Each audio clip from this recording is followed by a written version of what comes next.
But fellas, let's talk about a big game that we saw Monday Night Football: the Vikings versus the Bears.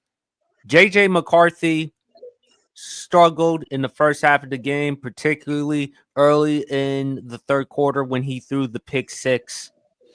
But then somehow, some way, he found a way to snap out of that rust and played lights out.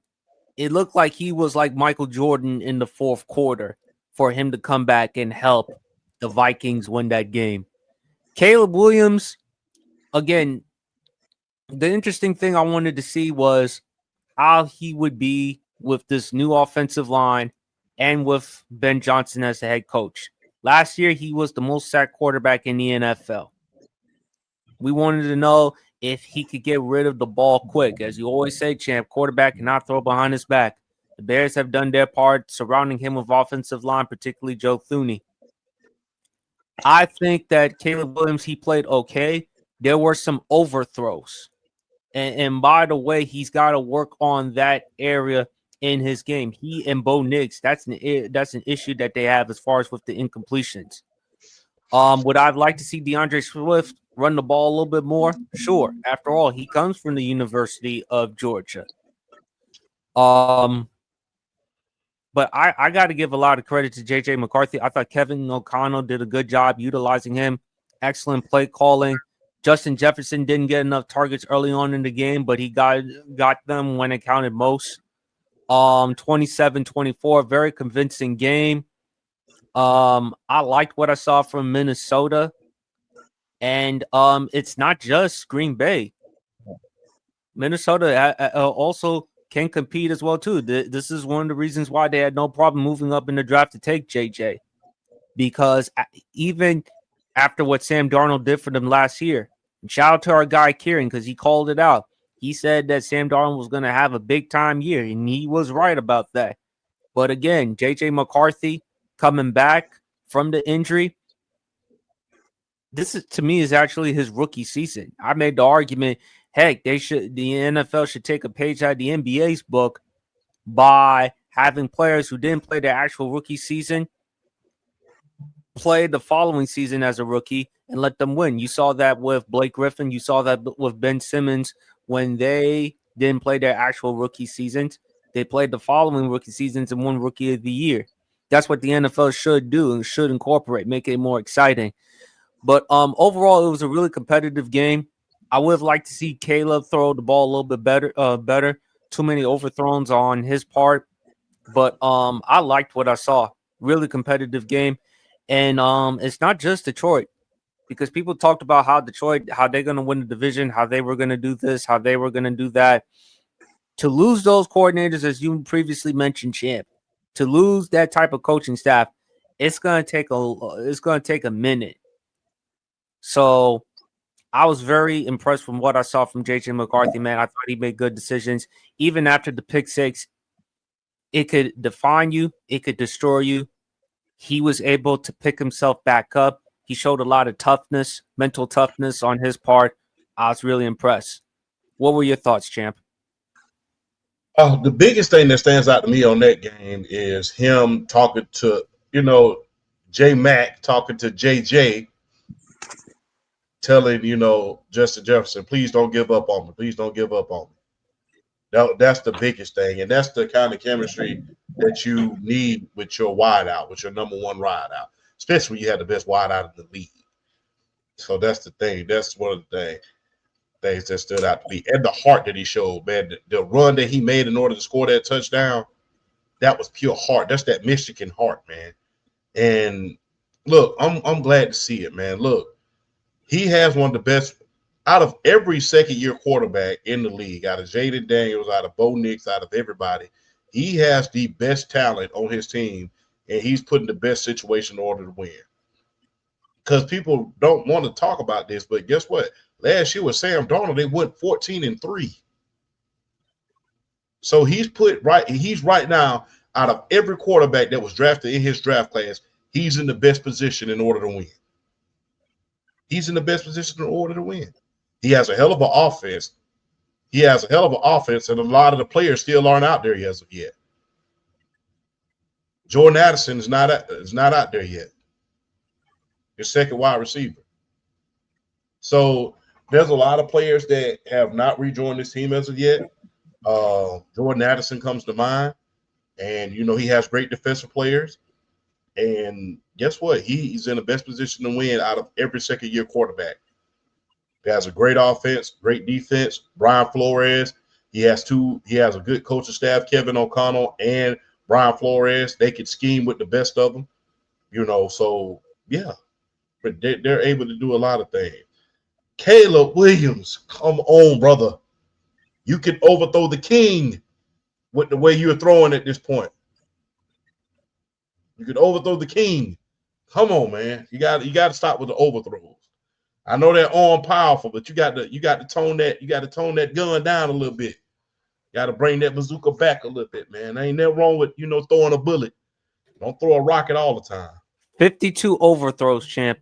He leads the NFL with 52 overthrows. Like I said, he can overthrow the king. I'm not gonna say what I would normally say, given this is a family show, but he can overthrow the king at this point. He can overthrow the king at this point. So yeah. But with all them overthrows, you could definitely overthrow a couple of folks. Damn. You gotta, Caleb. Look, this is not the air raid system anymore. You do not have to play hero ball, and you do not have to be Daryl LaMonica. Everybody know, if you don't know who Daryl LaMonica is, that's the first ever Oakland Raiders quarterback, and he had a simple playbook. And they ran it simple. Al Davis ran a simple playbook with him. The first play, a bomb. The second play, a bomb. The third play, a bomb. That was how the playbook went with Daryl LaMonica. So let's stop trying to play hero ball and score a touchdown every single darn play. You got to take your time out there.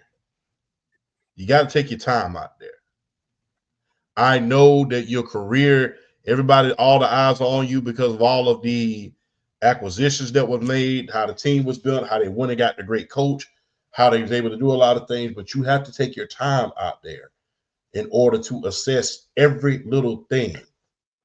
You can't just be overthrowing it all the time like that, man. That's bad habits. Now, I'm going to just be real. If I had my choice, I would rather for you to overthrow it and nobody gets it than to underthrow it and somebody gets it. That's the flip side of that coin. Whereas you overthrow somebody, I know nobody's going to get it. If you underthrow or throw behind somebody, I know somebody's going to get it, and it may not be one of our guys. So that's the flip side to the overthrows and the underthrows at this point. But Caleb, you got a lot to work on, man. It's just the first game of the season. Let's not do the overreaction. I know that Caleb is a polarizing figure for no reason at all.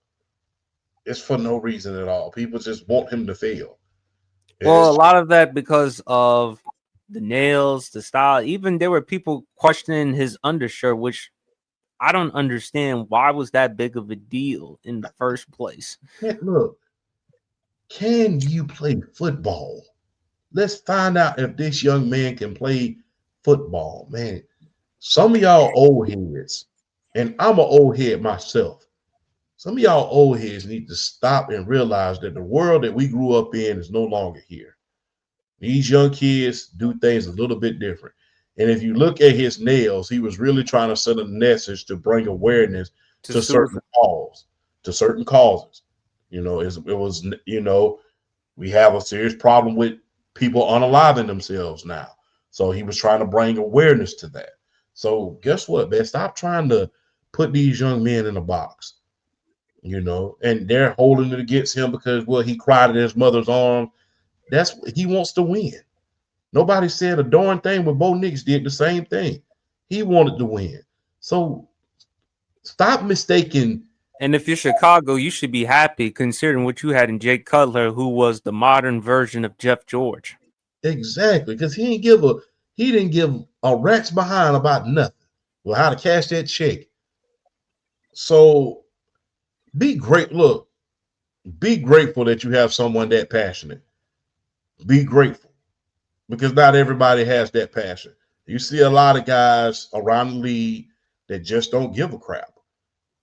And when you have that I don't give a crap attitude, it's contagious a lot. When you don't give a crap, your leader doesn't give a crap, then guess what? It's a lot of I don't give a crap. And too much I don't give a crap will leave you with crap. I'm putting it in a nice way. So, but yeah, be grateful for the passion. Regardless of how he paints his nails, him being unique, the fashion, it's a new day and age. And us old folks have to accept that. The days of the low haircut, no facial hair, none of that, all that is gone.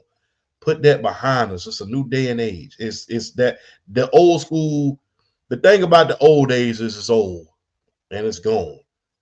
So let's find out if he can play football, if he's truly what we think he is, and what we think he can be, and shut that other mess up because it's not worth what the cat covers up, and the cat don't cover up nothing but crap. So let's just find out if he can play football.